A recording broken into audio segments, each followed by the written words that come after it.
Olá pessoal, sou Daniel Barbosa. Vamos continuar com a vida de Santa Margarida de Cortona. Recebera Margarida a ordem de retirar-se da convivência humana e consagrar-se à vida contemplativa. Indizível alegria inundou-lhe a alma, pois nada mais desejava que abandonar tudo e todos por amor ao esposo celeste. Impressão de todo desigual encontrou este propósito nos que com ela conviviam. Opuseram-se todos, as companheiras, os franciscanos, os benfeitores, os pobres, todos reclamavam, esforçando-se por dissuadi-la. As generosas protetoras, que achara ao entrar em Cortona, lhe chamaram a atenção ao melindroso estado de saúde que, de certo, não podia resistir aos novos rigores da vida solitária. Juntava-se-lhe as irmãs da congregação religiosa que fundara para o hospital. Como podereis deixar-nos agora? Diziam. Fundastes a nossa congregação, sois a nossa superiora, não nos podeis abandonar. Por fim vieram os frades, alegando que o monte de Santo Egídio que lhe fora indicado estava distante do convento, e assim os padres não podiam continuar a dirigi-la. Era de ver aquela grande obediência e humildade tão profunda de Margarida em deixar-se guiar pelos superiores. Como se tornava, em se tratando de uma ordem de Deus, era energia, era teima e era santo zelo. Falara a Deus, ordenara claramente, e ela competia obedecer, aos outros calar e conformarem-se. Com tão boas razões e provas tão claras, acudiu ao seu confessor, que este, convencido de ser vontade de Deus, finalmente concordou. Deu-se, então, o que sempre se dá quando Deus move uma alma. Purifica-a, desapegando-a de tudo quanto lhe é caro, mas essa purificação não se fez sem sofrer. Experimentara-o já Margarida, e mais adiante veremos quantas lágrimas lhe custara este processo de libertação espiritual. Não é de uma vez que ao mundo Deus arranca os seus eleitos, é lentamente, por sucessivos golpes, segundo as forças de cada um. Desejava Margarida abandonar tudo e todos, e só viver para Deus. E custava-lhe o separar-se. Anseiava por conversar só com Deus, não ter mais nada com o mundo, e oprimia-se-lhe o coração ao pensar no que ia deixar. Pobre e paupérrima embora, muita coisa havia que reclamava seu amor. A igreja de São Francisco, onde tantas graças recebera, e para compreendermos, basta lembrar-nos do título filha, dada por Jesus, a vizinhança dos padres do convento, mormente daquele que por pai de sua alma recebera. Havia amigos e protetores, com os quais a mais funda gratidão a vinculara. Havia, antes de tudo, o hospital com as irmãs que formara para a vida espiritual. Com os pobres e enfermos, que lhe eram metade da alma, pessoa e coisas essas com que se unificara por longa e santa convivência, laços que aprendiam e cujo rompimento grande pena lhe dava. Estranha tamanho apego em quem já estava tão adiantada em mortificação e desprezo do mundo? Lembre-se de que o coração dos santos não é de pedra, e sim sumamente sensível e afetuoso. Rompem, porém, e rompem de vez e com grande coragem, porque acima de tudo colocam a vontade de Deus e são inabaláveis em segui-la. Ao 1º de maio de 1288, entrou Margarida na cabana que em visões lhe fora mostrada. Acompanhava uma única criada, indispensável em vista do estado de saúde debilitada. Miserável choça era o que encontrou, dando antes um ar de ruína que de morada para a gente. Nem atraía mais o povo a velha igreja de São Basílio Magno, que ficava ali a pouca distância, abandonada desde 1258. Quando os seus proprietários, os beneditinos, se viram forçados a fugir diante das tropas de Arezzo, que, na luta interminável das repúblicas italianas na Idade Média, vinha de roldão sobre Cortona. Era o ermo ao pé da cidade. Havia de alguém pensar que a pobre mulher que, exausta e esfalfada, vinha subindo a encosta escarpada do morro, mudar-lhe-ia o aspecto, dando subido valor às pedras conjuntadas dessas ruínas? Censuram-na os homens, julgaram-na teimosa e iludida. Deus a sustentou, mostrou ser obra sua. Tão certo é que o que aos homens parece loucura, a alta sabedoria é diante do Altíssimo. Ao entrar nessa pobre choupana, onde tudo fazia recuar a natureza humana, pôde a santa repetir as palavras do profeta real: aqui é o lugar do meu repouso, aqui estabelecerei minha morada. Esta terceira cela, como se costumara a chamar a casa que habitava, seria a derradeira morada na terra. Começara a última época de sua vida. Purificaram-na do pecado e culpa as prolongadas obras de penitência e amor. Agora pôde aproximar-se de Deus, unir-se com ele mais intimamente pela vida contemplativa. Gozara, dora por diante, as mais suaves delícias da morada dos anjos, que, céu na terra, é a vida contemplativa. Não ininterruptamente, porém revezada com os mais cruéis trabalhos que podem atacar a alma. Ao ouvir falar em vida contemplativa, admira-se a gente mundana, que das coisas celestes nada entende. Encolhe os ombros com ar de mofa e resmunga. Grande coisa é, deveras levar a vida, murmurando orações, e de grão proveito as virtudes tão ocultas que nem de exemplo podem servir aos outros. Vede esta Santa Margarida, não aproveitara mais a sociedade humana se continuasse no trato dos doentes, se deixassem brilhar sua luz perante os homens? Sim, até o fim se dedicasse à salvação das almas, para a qual tamanha aptidões mostrava? Loucura é toda a contemplação. Perda de tempo todo esse rezar. De homens ativos e lutadores é que precisamos. Fala é essa do mundo, e muito frequentemente em nossos dias decantada em todos os tons e todas as modulações. Não é nosso intento refutar cabalmente essa máxima dos ignorantes, nem para tal nos convida o assunto. Escrevemos para católicos, para gente de fé, que conhece ou ao menos deve conhecer a palavra que nosso Senhor Jesus Cristo disse: Marta, Marta, uma coisa só é necessária. Sabe o homem de fé que não se desperdiça uma vida quando consagrada a satisfazer pelas culpas que oprimem a humanidade. Dá graças, louvores e amor àquele que nos criou e remiu e santificou. Aprecia ele e em alta estima tem as nobres almas que se sacrificam em prol dos muitos que, aguilhoados por interesses materiais ou, o que é mais vergonhoso, por paixões desregradas, se esquecem das obrigações eternas para com o seu Deus. Não é o impulso de forças humanas, sempre fracas, sempre falhas, que, de alegria, de paz e de liberdade beneficiará a humanidade. É a graça de Deus, salvação do mundo, porque só esta é poderosa para conduzir o homem ao Onipotente, a quem anela seu coração, e fora de quem não há sossegar. Atrair essa graça sobre o mundo pecador, missão é daqueles que, qual Moisés no monte Rafidim, longe do retinir das armas dos combatentes, em súplica erguem aos céus as mãos inocentes, implorando vitória aos lutadores, força aos fracos, auxílio aos oprimidos. Afastam o braço vingador da justiça divina e se penitenciam por crimes que jamais conheceram. Era esta, pois, a ocupação de Margarida, desde que Deus lhe indicara para a morada a cabana do monte de Santo Egídio. E bem poderemos compreender com que ardor a esse novo encargo se dedicou, se levarmos em conta que todo o seu anseio do viver solitário tinha como razão o desejo de estar perto de Deus para salvar as almas. Ser instrumento, embora indigno a seus próprios olhos da salvação de muitas, supremo anelo era de sua vida. Vai-lhe em contínuo crescendo este zelo e estendendo-se sua mediação ao gênero humano todo, aos cristãos e aos infiéis, aos vivos e defuntos. Nas longas meditações, compassiva sempre com as dores alheias, ora, desce em espírito ao cárcere do purgatório, oferecendo suas penitências em resgate das almas ali presas para expiação de culpas próprias.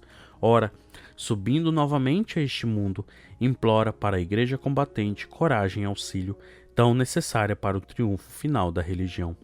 Nem admira este interesse que a Santa toma nas intenções gerais da Igreja, porque de São Francisco herdara Margarida este carinho pela Igreja, cujo fruto primeiro foi a súplica ardorosa e incessante pelo sumo pontífice, que, em quadra tão tempestuosa, governa a barca de São Pedro. Muito a peito lhe ia a ordem a qual pertencia, que o amor que a inspirava pagar com orações o que por ela fizeram e sofreram os frades. Além da ordem de São Francisco, lugar preeminente ocupava em suas orações a cidade de Cortona, que lhe abriu os braços hospitaleiros e, de tamanhos carinhos, a cercou. benfeitores e inimigos sempre os tinha diante do espírito, ao aproximar-se de Deus, que bem ela sabia que a gratidão é virtude cristã, próprio às almas bem formadas. Convencida de que todos estão destinados a glórias celestiais, muito rezava pela conversão dos pagãos e a extensão da igreja entre as nações infiéis. Quando eu rezo, é ela mesma que diz ao seu confessor: pelos tártaros, sarracenos e outros infiéis, sinto no coração grande alegria e fervor. Era como que o sentir que era ouvida a sua oração. Uma única oração havia que muito lhe custava: orar pelos judeus. Pondo-se a rezar por este povo infiel, cujos pais sobre si e seus filhos clamaram a vingança de Deus, tão ao vivo se representavam à mente o crime horroroso da morte do Filho de Deus e a inflexível pertinácia dessa nação desgraçada, que as súplicas se lhe morriam nos lábios. Vencia-se, porém, não obstante essa repugnância, que só à custa de grande energia podia vencer. Rezava por todos, sem exceção alguma. Subiam suas orações aos céus, levada por duas asas poderosas, a penitência e o amor. Oh, pudessem falar as rochas seculares do apenismo, de que mortificações, de que sacrifícios haviam de nos falar, de que lágrimas derramadas pela salvação das almas haviam de rezar. Margarida tinha os seus horrores à solidão em que se metera por ordem de Deus, porque as penitências a que se entregava cada vez mais pesadas se lhe tornavam com o desandar a saúde, porque a carne recuava diante dos rigores com que a subjugava, e só a animaram a não voltar atrás a meditação da sagrada paixão de Jesus e a esperança da glória celeste. Acontecia então, em tais horas de lutas, que o próprio Senhor das Misericórdias intervinha para fortalecer a alma atribulada de sua serva. Tal uma visão que teve na véspera da festa de Santa Maria Madalena. Ouviu ela distintamente o Senhor dizer: eis aí minha filha bem-amada, a quem perdoei os pecados em casa de Simão o fariseu. Esta veste branca como a prata, a coroa brilhante que lhe cinge a cabeça, toda essa glória que dela irradia, prêmios são da vitória sobre as tentações e das penitências que se impôs na gruta do deserto.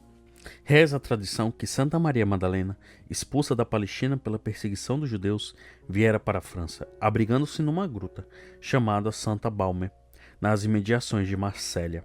Claro que essas palavras de Jesus a Margarida não confirmam o valor histórico dessa tradição. Adapta-se Deus a tais visões às ideias pessoais das criaturas. Estava a santa, antes que lhe sobreviesse essa visão, em estado de tal fraqueza que nem podia levantar a cabeça. Fortificada pela visita do Senhor e pelas palavras que lhe deixavam entrever novas esperanças, recomeçou com maior coragem e fervor as austeridades e sacrifícios. Enriquecia assim diariamente a coroa que o Senhor lhe destinara e satisfazia eficazmente pelas culpas de seu século. Como não havia de ser agradável a Deus a oração dessa penitente, era sua vida, já havia anos, um louvor ininterrupto da misericórdia divina. Subia o perfume de seus sacrifícios, jejuns e súplicas, dia a dia, até o trono do juízo eterno. Desarmando-lhe as iras, descia de novo à terra, trazendo grande cópia de bênçãos e graças. Assim, pela ação do fogo se desfaz o incenso e sobe em rolos perfumados a abóbada do templo para, daí a pouco, em largas ondulações, descer sobre a multidão, que contrita e suplicante jaz aos pés do Altíssimo. Seria nímia dilação referir longamente como Deus teve em conta as orações dessa santa mulher. Basta apontar que muitos flagelos, rezam as crônicas locais, foram afastadas pelas súplicas de Margarida, e muitos favores alcançados por sua intercessão. Que de grande poder é sobre o coração de Deus a oração perseverante do justo, já o disse São Tiago. Confirma-lhe Jesus esta verdade, quando lhe promete ser ouvidas suas orações pelos habitantes de Cortona, que naqueles dias andavam ameaçados de grandes perigos. Minha filha, diz o Senhor, devido às suas obras, mereceram ser expostas a diversos perigos. Pela respeitosa afeição e a veneração que te testemunham, conceder-lhe-ei todavia uma graça particular, e escaparão ao perigo que receiam. Assim lhes farei, e não só a eles, senão a quem te amar ou proteger por minha causa. Pelo contrário, todos os que por sentimentos, palavras ou ações te afligirem, castigar-lhe-eis a tal ponto que nem mais ouvirei tuas orações em seu favor. Pouco depois renova o espírito amante essas promessas. Sem reserva alguma lhe diz: em verdade, por amor de ti, darei uma graça especialíssima a quem te houver amado. Haverá quem, refletindo nessas promessas, julga perdidos os anos consagrados à contemplação? Quem negue que, para o bem de sua pátria e ainda de toda a humanidade, poderosamente influiu a vida reclusa de Margarida? Pense como quiser, e fale como quiser falar o mundo incrédulo. Quem reflete jamais chamará a vida contemplativa de vida de desperdício de tempo e forças. E se nos perguntar qual a Margarida que mais nos merece, a que funda o hospital e passa as noites velando aos doentes, ou a que vive escondida no escapar da montanha impraticável, sem rebuço diremos: muito mais nos atrai e nos encanta, nos merece a gratidão a sublime ermitã do monte de Santo Egídio, que a célebre fundadora das Irmãzinhas dos Pobres de Cortona. 24 anos viveu Margarida em Cortona. Destes, os 9 últimos foram os mais úteis, pois que os dedicou aos mais altos interesses da humanidade. Foram ainda os mais meritórios, por mais participar então as dores da sagrada paixão do Senhor. Foi esta época a mais feliz de sua vida, não obstante o desencadear das tempestades provocadas pelo mundo e pelo demônio. Manteve-se o seu espírito na mais absoluta calma e tranquilidade, que é fruto da íntima união com Deus. Assim, as altas montanhas, ao pé, lhes rebenta a tormenta e ribomba o trovão, e banha-se o cume na fulgurante luz do sol. É a esta época de vida da sublime penitente que quadra melhor o que de Maria Madalena disse Jesus. Maria escolheu a melhor parte, que não lhe será tirada. A melhor parte não o será a contemplação com os seus hinos de louvor e agradecimento, brotando espontaneamente da alma, com as suas alegrias, seus sacrifícios e suas lágrimas? Não é já a contemplação para a alma que se enfada neste exílio, longe da pátria celeste, o começo da vida dessa pátria, que outra coisa não é senão o ver e amar a verdade eterna? Esta é a melhor parte que o homem pode escolher na vida, e nada neste mundo lhe tirará, se firme se mantiver. Mais alto, porém, compraz a Deus levar às vezes seus eleitos. Purifique-se dos pecados uma alma. Tenda generosamente, sem esmorecer diante dos sacrifícios, a perfeição. Aplique-se, sob o brando influxo da graça, ao entretenimento com Deus na contemplação. Virá Deus muitas vezes e a beneficiará com uma graça extraordinária de todo gratuita, em que a alma é a parte passiva que escuta, e ele o agente que fala. Manifesta-lhe então mistérios que estão acima da inteligência humana, por pertencerem à eternidade. É a revelação particular. Tal favor recebera Margarida. Em longa espécie de visões e aparições, ensinar-lhe-á Jesus boa parte dos desígnios de sua sabedoria eterna. Assunto lhe será a própria Santa e a Ordem de São Francisco. Longa e íngreme estrada, porém, percorrera Margarida antes de gozar tamanha aventura. É a estrada do sofrer, daquele sofrer íntimo, cruel, que rasga as entranhas da alma. Sentar-se-á um dia calma, tranquila, aos pés de Jesus, para ouvir os segredos do coração divino. Passará primeiro pelo caminho da dor, que lhe arrancara a ela, que tão conformada estava, o grito de angústia ao Pai das misericórdias que a abandonara. Purificar-se-á neste sofrer, das mínimas manchas que lhe ofusquem porventura o brilho da santidade.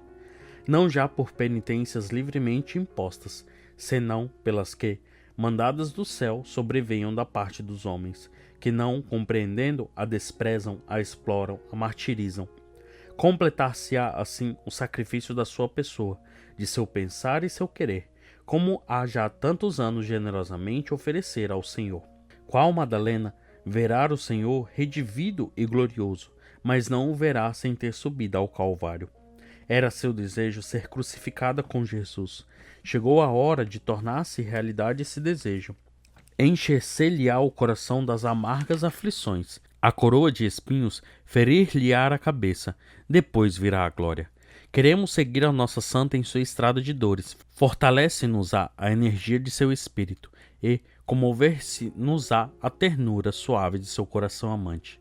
De muito fruto nos será o admirar a coragem desta alma heróica, que em todo o seu vigor se manifesta pela abnegação própria e pelos sacrifícios, só de Deus conhecido. Pessoal, nós acabamos mais uma parte da vida de Santa Margarida de Cortona. Santa Margarida de Cortona, rogai por nós. Até o próximo vídeo.